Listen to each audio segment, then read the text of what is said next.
I'm David Hoffman here with Behind the Catch Fence. We're here with defending NHRA Funny Car champion Austin Prock for John Force Racing. Austin, first off, appreciate you taking the time and coming back to Gainesville. You're now a champion. I mean, what are the emotions like coming back and knowing that, hey, I'm like the top dog? That's pretty cool.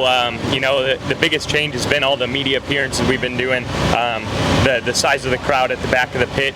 So it's great to be back in Gainesville. Great to, you know, start the season off here and, you know, get this 2025 season rolling.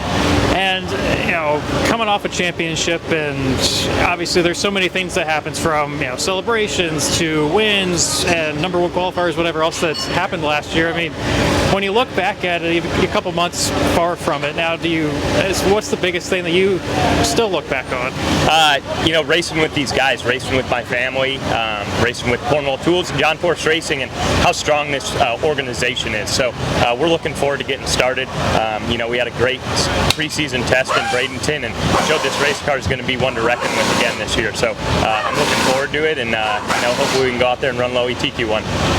And with the Gatornationals obviously being one of NHRA staples, for me being a first-time person being here, for you, what is it about the Gatornationals that sets it apart from other events on the tour? Well, there's just so much history here. You know, Kenny Bernstein's first 300-mile-an-hour run. You know, and you know, in my heart, you know, losing Eric Medlin here, it would mean a lot to get a win. You know, so there's been a lot of good, a lot of bad here, and you know, I say this is our number 2 race of the season. You know, there's the U.S. Nationals and there's the Gatornationals, and my grandfather got really close to winning back in the 70s. I think they rear end broke or something in the final against Perdome, and then we got to the finals last year and couldn't get it done. So to get it done here would be really special for John Force Racing and my family. And I'm curious, with you know, with being a champion now, newly crowned champion, what type of advice have you been given from either other champions or people within the organization that's really kind of helped maybe put it into perspective? You know, honestly, I haven't really got much advice, to be honest. But you know, we just got to keep our heads down, and you know, we did have a great season last year, but we're still hungry. You know, you get that taste of victory, that taste of being a world champion, and all you want to do is recreate it. So we were very busy at the race shop this off season, including myself. So yeah, we put a lot of hard work in these last few months, and to see it kind of, you know, some of it pay off in Bradenton was definitely gratifying. But like I said, we want more.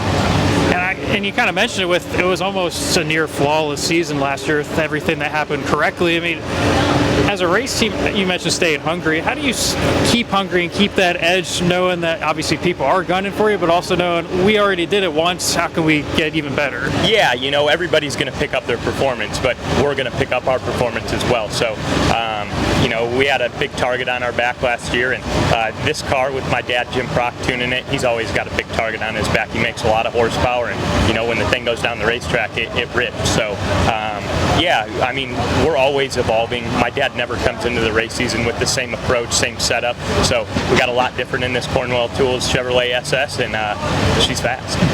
And with a final couple questions, and with Jack Beckman now being full-time for you guys, obviously you worked with him a little bit last year, the latter part of the year. What does he bring to the table as, you know, a former champion and just who he is? A lot of noise. I love having Jack as a teammate. He's an excellent racer, a historian of the sport. It's great to talk to him, and he's very intelligent. You know, he was a coach at Frank Hawley's driving school that I attended, you know, early on in my career. So a lot of respect for Jack. He does an outstanding job in the race car, but even a better job outside the race car. He's a perfect fit for this John Force Racing race team. And final question, you know, just going into this weekend, you very well could get the 300th Funny Car win for John Force Racing. I mean, when you hear 300 and just the legacy that JFR has, how do you go into a race weekend knowing that that type of thing is at stake? Well, I feel like we had a lot of big pressure like that last season, so no different approach. You know, we obviously want to be the ones to do it, but you know, if Jack gets it, you know, great job to them. They outdid us. So, like I said, we're hungry. I'm ready to get the weekend started, and hopefully we can throw up some low ETs and a lot of win lights this weekend.